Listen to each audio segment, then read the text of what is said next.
sudah saya sampaikan ada kebudayaan. Yang pertama yaitu kebudayaan Pacitan, yang kedua ada kebudayaan Ngandong ya.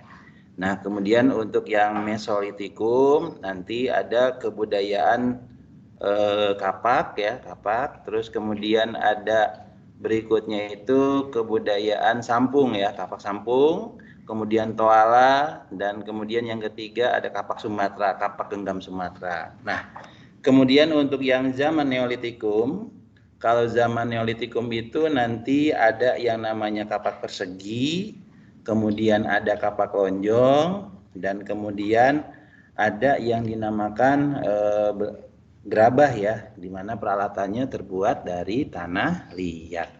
Wah, ini sudah ada yang, kalau saya ngajar di kelas ini udah ada yang inisiatif merekam. Terima kasih. Wah, biasa buat evaluasi saya ya. Oke. Kita lanjutkan ya untuk yang sekarang. Sebelum kita mulai, alangkah baiknya kita mulai dengan bacaan basmalah. Bismillahirrahmanirrahim. Oke, ini kalau untuk yang sekarang kebudayaan praaksaranya bagian kedua.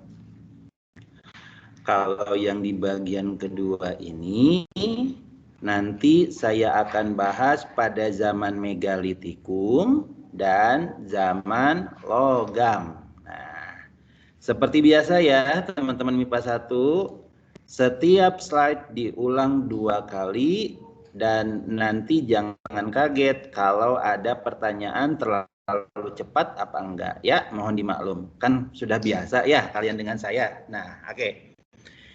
Ini maaf gambarnya burung rangkong atau burung apa nih? Oke, baik. Sebelum saya mulai, saya testing dulu suaranya di kelas MIPA 1 maupun MIPA 2. Bagaimana MIPA 1? Suara saya jelas tidak? Jelas, Pak. Oh, jelas. Alhamdulillah. MIPA 2, bagaimana suara saya? Jelas apa enggak? Jelas. Oh, jelas. Danis yang paling cepat nih. Oke, baik. Ya, lanjut ya. Nah, ini kita masuk ke zaman megalitikum. Tapi sebelum masuk ke megalitikum, kalian harus tahu megalitikum itu dari 2 kata, mega dan litikum. Mega artinya besar, litikum artinya zaman batu. Ya, jadi ingat. Jadi megalitikum itu mega artinya besar, litikum artinya zaman batu. Bagaimana membacanya? Dari depan ke belakang atau belakang ke depan? Belakang ke depan, yaitu zaman batu besar. Oke ya, itu pengantarnya dulu. Baik, saya mulai aja ya. Nah, silakan dilihat. Jadi yang dimaksud dengan zaman megalitikum itu tadi sudah saya sampaikan bahwa zaman megalitikum adalah zaman batu besar. Kenapa disebut zaman batu besar? Karena kebudayaan yang utamanya menghasilkan bangunan monumental yang terbuat dari batu besar. Kasarnya ya, bangunannya besar-besar gitu aja dah ya. Kalau misalkan kalau kalian pengen simpelnya ya. Jadi saya ulang, kenapa disebut zaman batu besar? Karena kebudayaan utamanya menghasilkan bangunan monumental yang terbuat dari batu besar. Bangunan ini disebut dengan bangunan megalitik yang dipergunakan untuk pemujaan terhadap roh nenek moyang. Ada yang masih ingat nggak kepercayaan terhadap roh nenek moyang itu apa namanya? Yo, ada yang tahu nggak? Teman-teman MIPA 1, MIPA 2, kepercayaan terhadap roh nenek moyang masih ingat nggak? Apa namanya? Animisme. Wih, bener Danis. Namanya animisme ya, betul. Nah, saya lanjutkan lagi. Untuk penemuan kebudayaan megalitikum atau megalitik banyak ditemukan di seluruh Nusantara. Adapun peninggalan yang masih bertahan sampai saat ini terdapat di Pulau Sumba, Nias, Flores, dan Toraja. Sekali lagi ya, zaman megalitikum disebut zaman batu besar. Kenapa? Karena kebudayaan yang utamanya menghasilkan bangunan monumental yang terbuat dari batu besar. Nah, bangunan dari batu besar ini disebut dengan bangunan megalitik yang dipergunakan untuk pemujaan terhadap roh nenek moyang. Nah, kemudian penemuan kebudayaan megalitikum ini hampir sebagian besar ditemukan di seluruh Nusantara. Adapun bangunan yang masih bertahan sampai saat ini terdapat di Pulau Sumba, Nias, Flores, dan Toraja. Baik, ini untuk penjelasan awalnya sampai di sini ya. Nah, kita lanjut berikutnya untuk penjelasan berikutnya. Nah, ingat pembagian zaman megalitikum. Pembagian zaman megalitikum ini menurut buku dari Iwayan Badrika, Bu Ratna Hapsari, dan Pak Habib itu ada dua, megalitikum tua dan megalitikum muda. Kalau megalitikum tua menghasilkan bangunan seperti menhir, punden berundak, dan arca. Zaman ini berlangsung tahun 2500 sampai 1500 sebelum Masehi. Yang kedua, ada zaman megalitikum muda, menghasilkan bangunan kubur batu, waruga, sarkofagus, dan arca. Zaman ini berlangsung 1000 sampai 100 sebelum Masehi. Saya ulang sekali lagi. Jadi zaman litikum itu pembagian zaman megalitikum itu pembagiannya ada dua. Yang pertama, megalitikum tua menghasilkan bangunan seperti menhir, punden berundak, dan arca. Kemudian zaman ini berlangsung 2500 sampai 1500 sebelum Masehi. Yang kedua, megalitikum muda menghasilkan kubur batu, waruga, sarkofagus, dan arca. Zaman ini berlangsung pada masa 1000 sampai 100 sebelum Masehi. Nah, ini pembagian zaman megalitikum. Oke, saya lanjutkan lagi. Nah, hasil kebudayaan zaman megalitikum. Yang pertama ada yang namanya menhir. Apa itu menhir? Tugu batu yang terbuat dari batu tenggal dan di sini. Waduh, ini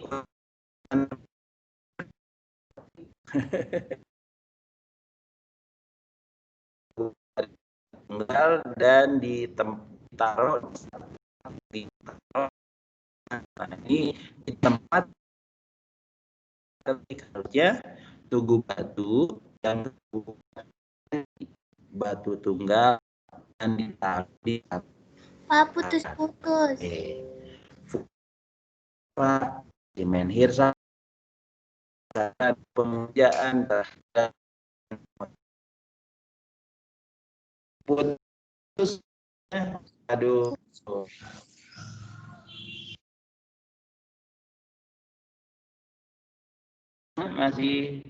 masih jelas. Nah, oke, saya lanjutkan lagi ya. Jadi sebagai sarana pemujaan terhadap arwah nenek moyang itu begini teman-teman. Jadi yang namanya menhir itu batu yang gede itu nanti dipahat, ada matanya, ada hidungnya, ada yang namanya menhir.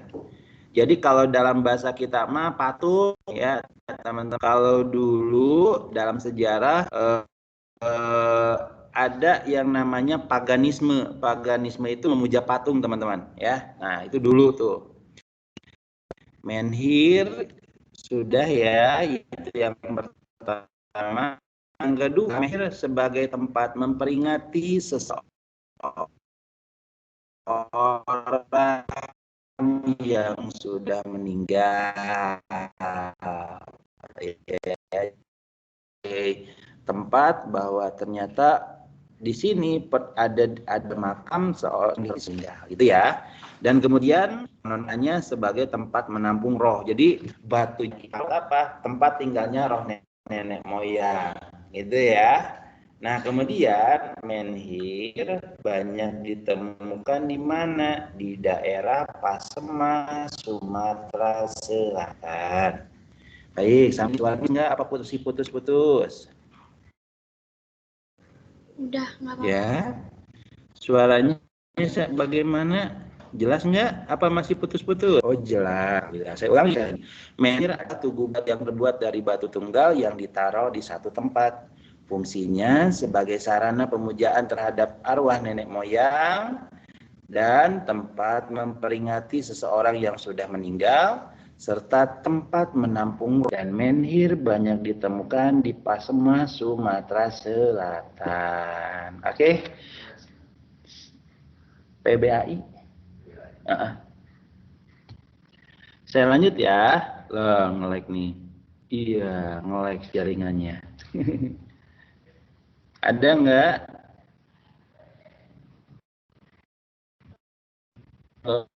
Suara masih jelas nggak? Putus-putus, Pak. Yang langsung laptop. Iya.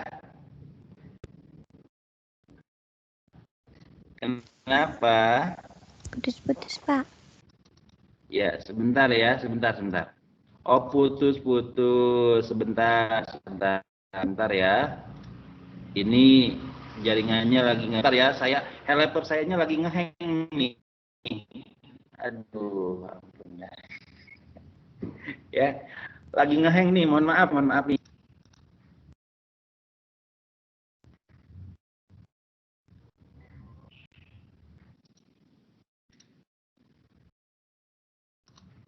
Oke, maaf ya.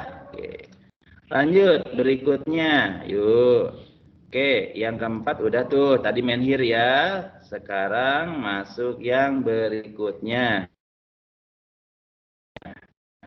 Nah, sebentar. Mohon maaf ya ini. Bagaimana? Muncul nggak?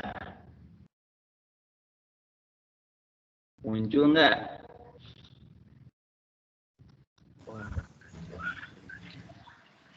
Nis, muncul nggak Nis? Muncul, Yang Pak. lain muncul nggak? Muncul, Pak. Muncul, ya. Sebentar ya. Muncul ya. Alhamdulillah. Oke, lanjut berikutnya. Punden berundak-undak. Ya, aduh. Nah, ini mulai. Ada.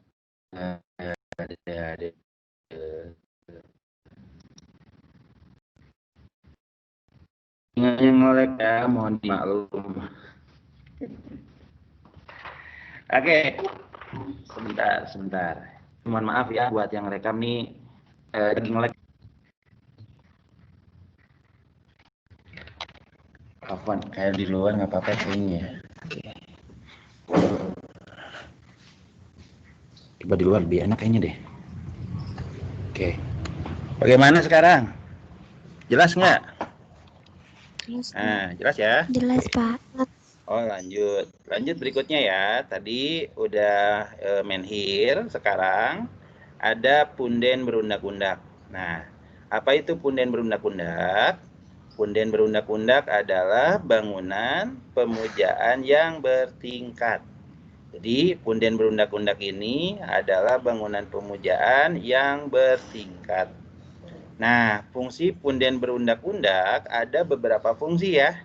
Yang pertama sebagai tempat pemujaan, itu ya, yang pertama.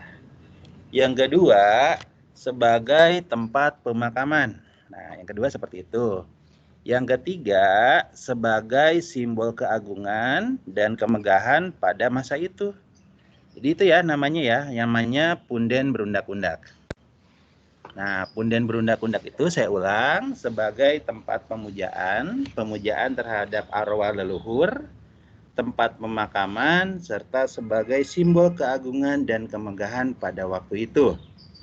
Nah, punden berundak-undak banyak ditemukan di daerah mana? Di daerah Cisolok, Sukabumi. Ya, itu untuk punden berundak-undak. Sampai sini, ada yang tanyakan nggak? Oke, saya lanjut ya. Saya lanjutkan lagi untuk yang nomor 6. Dolmen. Nah, itu tuh teman-teman ya. Yang di sebelah kanan kalian tuh ada dolmen tuh. Dolmen itu apa? Dolmen itu adalah meja sesaji. Jadi tempat untuk menaruh sesaji, teman-teman ya. Nah, kemudian dolmen itu memiliki ciri-ciri. Yang pertama, menggunakan balok atau lempengan batu. Kemudian, bagian dari dolmen adalah trilitik. Apa itu trilitik? Trilitik itu adalah lempengan batu horizontal yang diletakkan di bagian atas dan dua buah batu diposisikan secara vertikal. Nah, seperti ini nih di gambarnya. Dan memiliki bagian ruangan. Itu ya. Jadi saya ulang sekali lagi. Dolmen itu adalah meja batu sebagai tempat sesaji. Kemudian dolmen memiliki ciri-ciri yaitu penggunaan balok, kemudian atau lempengan batu ya, ciri yang pertama. Ciri yang kedua yaitu bagian-bagian paling dasar dolmen adalah trilitik. Apa itu trilitik? Trilitik itu lempengan batu horizontal yang diletakkan di bagian atas atau dua buah diposisikan secara vertikal dan memiliki bagian ruangan. Oke, sampai sini ada yang tanyakan nggak? Oke, yuk ada yang tanyakan nggak? Jelas? Oke, saya lanjut berikutnya ya, ke slide berikutnya ya. Nah, dolmen itu fungsinya apa sih, Pak? Nah, yang pertama, dolmen itu sebagai tempat meletakkan sesaji. Kalau zaman dulu biasanya tempat meletakkan sesaji yang dimaksud adalah satu, ada yang namanya kembang setaman tuh. Biasanya ada kembang setaman, kalau kita bilangnya kembang 7 rupa ya. Yang kedua, ada yang namanya ini ya, rempah-rempah. Nah, biasanya sebelah kanan, sebelah kiri ada darah tuh, ya. Nah, fungsi dolmen yang pertama sebagai tempat meletakkan sesaji. Kalau zaman dulu, iya, yang namanya sesaji ditaruh di situ. Kalau sekarang ditaruh di plastik, namanya. Kemudian yang kedua, sebagai tempat pemakaman ternyata. Jadi setelah selain ini ya sebagai tempat menyimpan sesaji, juga sebagai tempat pemakaman, lalu sebagai tempat pemujaan. Nah, baik sampai sini ada yang tanyakan nggak? Oke, kalau tidak ada saya lanjutkan lagi ya. Kita masuk berikutnya ada jenis dolmen. Oh, apa itu jenis dolmen? Nah, teman-teman bisa lihat tuh di gambar sebelah kiri, sebelah kanan ya. Nah, yang pertama jenis dolmennya itu ada dolmen terbuka dan dolmen tertutup. Nah, kalau dolmen terbuka yaitu bentuknya lempengan batu besar yang dibangun secara vertikal dan memiliki ruangan yang panjangnya bervariasi dan mengarah sebuah ruang bentuknya poligonal. Nih, seperti yang ini nih ya. Maaf. Seperti yang ini, yang terbuka tuh, sebelah kiri ada tulisannya ya, terbuka. Kalau dolmen tertutup, bentuknya adalah memiliki satu ruangan, bentuknya persegi panjang, yang digunakan sepenuhnya sebagai ruang makam. Ya, saya ulang sekali lagi.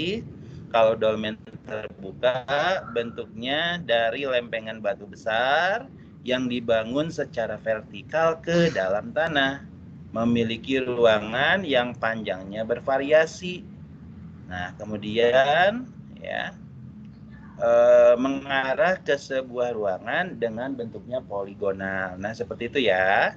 Nah, kemudian yang kedua ada dolmen tertutup. Dolmen tertutup itu memiliki satu ruang berbentuk persegi panjang dan digunakan untuk makam. Ya, biasanya seperti itu. Nah, kemudian dolmen itu banyak ditemukan di mana? Yang pertama di Pasemah, Sumatera Selatan, yang kedua di Bondowoso, dan yang ketiga di Merawan, Jember. Lanjut berikutnya yang nomor 9 ada sarkofagus. Nah, ada yang kurang nih untuk sarkofagus ini ya. Sarkofagus berasal dari bahasa Yunani yaitu sak. Sak itu artinya daging dan fagus artinya makan. Nah, kasarnya makan daging gitu. Jadi sarkofagus itu berasal dari bahasa Yunani sark dan fagus ya, artinya memakan daging. Nah, kemudian sarkofagus bentuknya seperti lesung. Lesung ya yang buat menuntut padi ya, di mana ada tutupnya. Sarkofagus banyak ditemukan di Bali dan Sumbawa bagian barat ya. Nah, seperti itu. Nyari jaringan, Mister. Oke, saya ulang sekali lagi ya. Sarkofagus itu apa? Sarkofagus berasal dari bahasa Yunani yaitu sark dan fagus ya. Sark dan fagus. Sark artinya daging, fagus artinya makan. Jadi kasarnya adalah makan daging, teman-teman. Nah, kemudian sarkofagus itu berbentuk seperti lesung dan ada tutupnya, ya. Nah, kemudian sarkofagus banyak ditemukan di Bali dan Sumbawa Barat. Ya, oke. Maaf ya, sambil di luar nih, teman-teman ya, di luar sekolah kalian nih, ya, sambil mencari udara segar, ya. Oke. Kita lanjut berikutnya, yang nomor 10 ada Waruga. Nah, ini Waruga yang sebelah kanan ya. Waruga itu apa? Waruga adalah makam dari leluhur suku Minahasa. Nah, di mana memiliki bagian, yaitu bagian atas dan bagian bawah. Bagian atas sebagai atap, kemudian bagian bawah berfungsi sebagai tempat menyimpan mayat leluhur. Dan lokasi penemuan dari Waruga terdapat di Minahasa, Sulawesi Utara. Baik, saya ulang ya. Waruga itu adalah makam dari leluhur suku Minahasa, terbuat dari batu, nanti ada dua bagian, yaitu bagian atas dan bagian bawah. Bagian atas dipakai sebagai atap, bagian bawah bentuknya kotak dan sebagai tempat menyimpan jenazah ya. Kemudian lokasinya ada di Minahasa, Sulawesi Utara. Oke, baik, untuk Waruga sudah saya sampaikan. Lanjut lagi ya. Nah, ada zaman perunggu. Nah, apa itu zaman perunggu? Zaman perunggu itu kalau kita bilang kasarnya adalah sebuah peradaban di mana manusia sudah memiliki kemampuan meleburkan tembaga dan logam dari hasil bumi menjadi perunggu. Saya ulang ya. Jadi zaman perunggu itu merupakan masa di mana manusia purba menggunakan teknik meleburkan tembaga dan logam lainnya dari hasil bumi untuk menjadi perunggu. Nah, zaman perunggu terjadi setelah zaman batu sebelum zaman besi, yaitu termasuk ke dalam golongan pembagian sistem zaman prasejarah di Indonesia. Nah, zaman perunggu ada keterangan berikutnya. Saya lanjut ya. Ciri-ciri zaman perunggu nih ya. Ciri yang pertama, zaman perunggu berada di antara zaman batu dan zaman besi. Kemudian masyarakatnya telah mampu melebur dan penempaan perunggu digunakan untuk alat perkakas dan senjata. Nah, kemudian telah tinggalnya menetap dan mengenal status kekayaan serta mengenal sistem pembagian kerja. Oke, saya ulang ya. Saya ulang ya. Zaman perunggu ciri-cirinya adalah yang pertama terjadi di zaman batu dan zaman besi. Ya.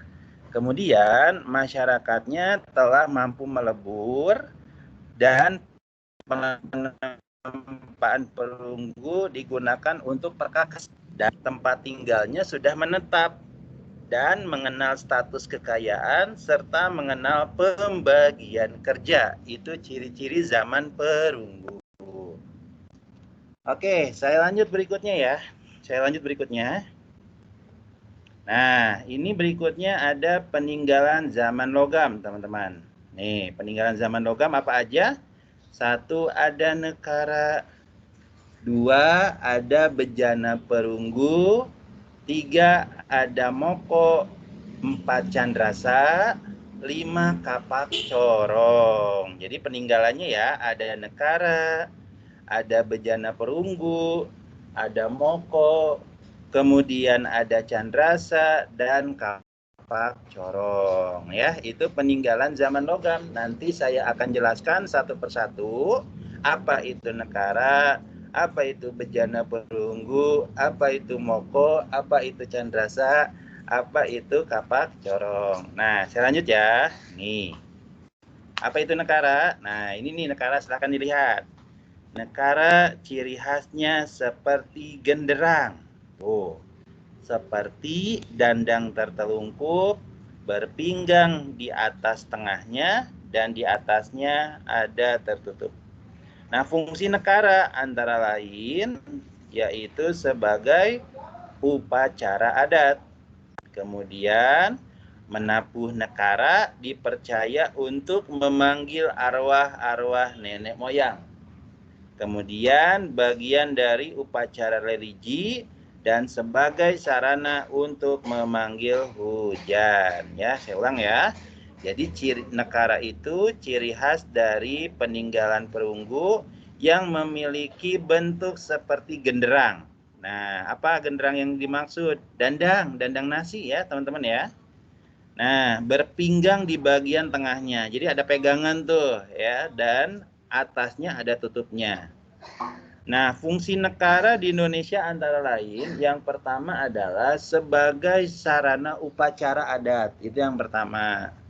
Yang kedua, menabuh nekara dipercaya untuk memanggil arwah nenek moyang.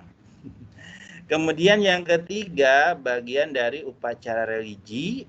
Yang keempat, sebagai sarana memanggil hujan. Lanjut berikutnya, nomor 15.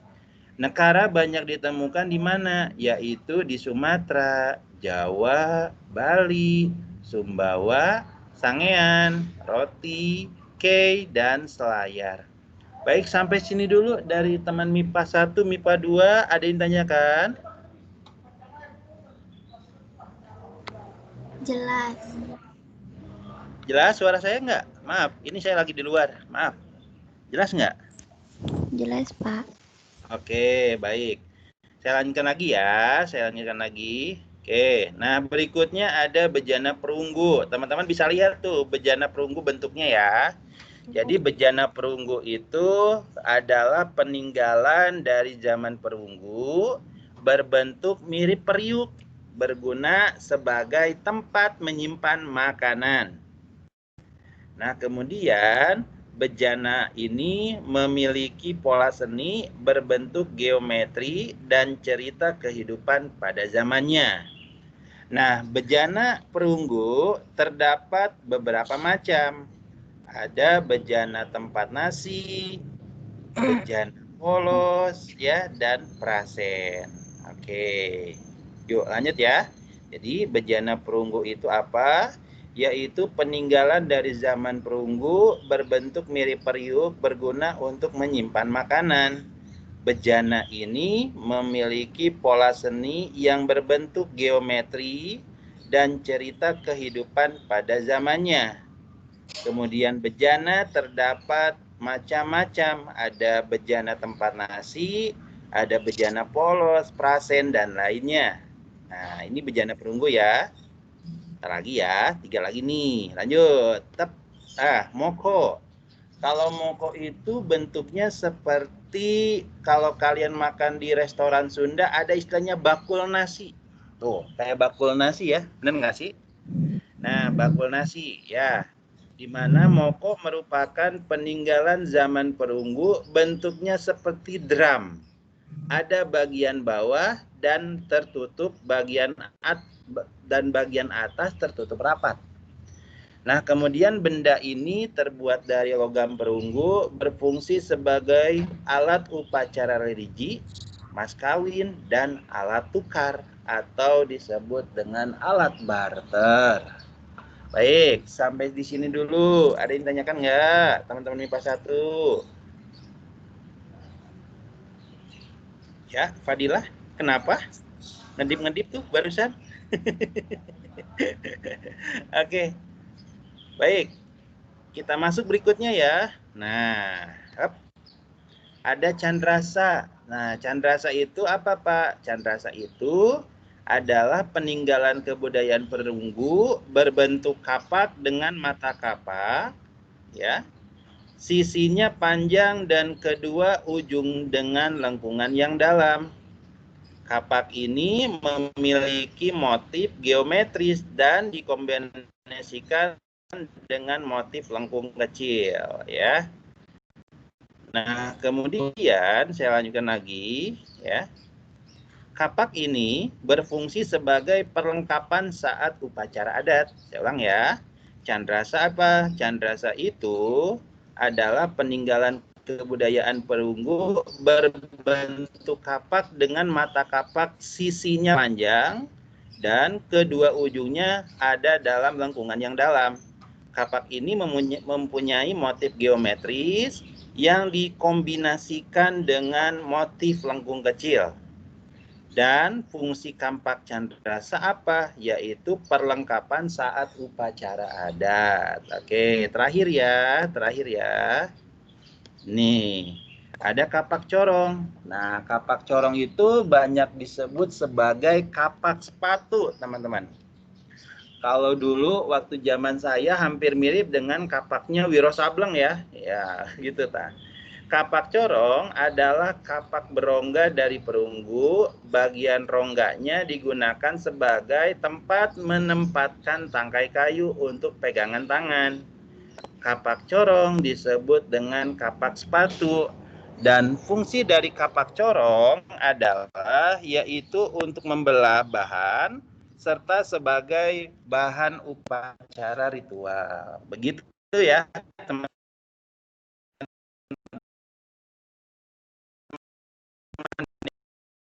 Ya. Corong itu ada kapak rongga yang terbuat dari perunggu.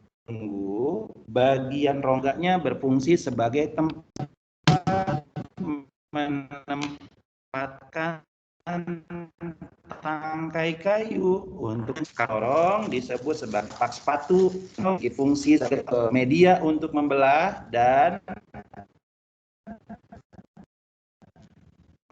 bahan upacara ritual. Dari MIPA 2 sampai sini dulu ini untuk 1 sampai 19 ini ya, ada yang ingin ditanyakan?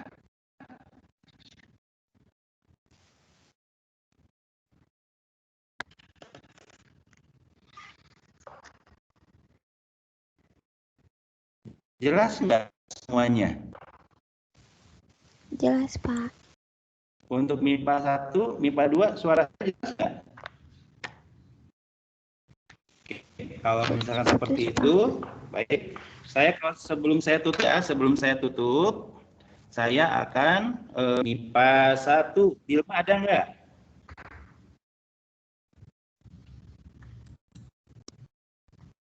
Bilma ada nggak nih?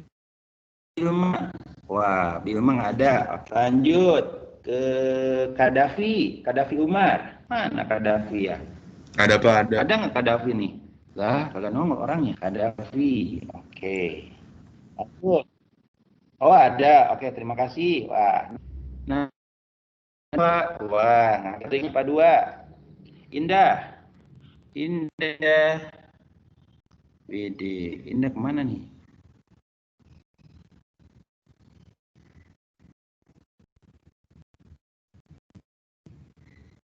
Indah. Wah, Indah. Mirzin. Muhammad Alif nggak ada. Oke. Davin Hakim. Hadir, Pak. Davin Hakim kemana? Ya, Davin Hakim ada nggak nih? Nggak ada. Davin ada, Pak. Naura Zahrani. Oke. Naura Zahrani. Hadir, Biasanya Pak. ada nih Naura Zahrani. Hadir. Ya. Naura Zahrani ada. Oke. Muhadiri. Rawusti Angkasa ada. Nah, berarti Zahra kagak ada nih ya. Oke. Baik, kalau seperti itu kita akhiri saja ya pertemuan kita kali ini. Selebihnya saya mohon maaf kalau misalkan ada kekurangan, mohon maaf juga kalau misalkan ada kasih untuknya. Saya akhiri dengan bacaan hamdalah. Alhamdulillah. Terima kasih ya yang sudah merekam. Alhamdulillah sudah selesai. Teman-teman MIPA 1, teman-teman MIPA 2, saya pamit dulu sebelum saya akhiri. Saya ucapkan terima kasih sekali lagi yang sudah memilih saya untuk guru dengan respon tercepat angketnya. Semoga ini jadi motivasi saya untuk lebih baik lagi. Baik, mari semuanya. Wabillahi taufiq wal hidayah. Warahmatullahi wabarakatuh. Waalaikumsalam warahmatullahi wabarakatuh. Waalaikumsalam warahmatullahi wabarakatuh.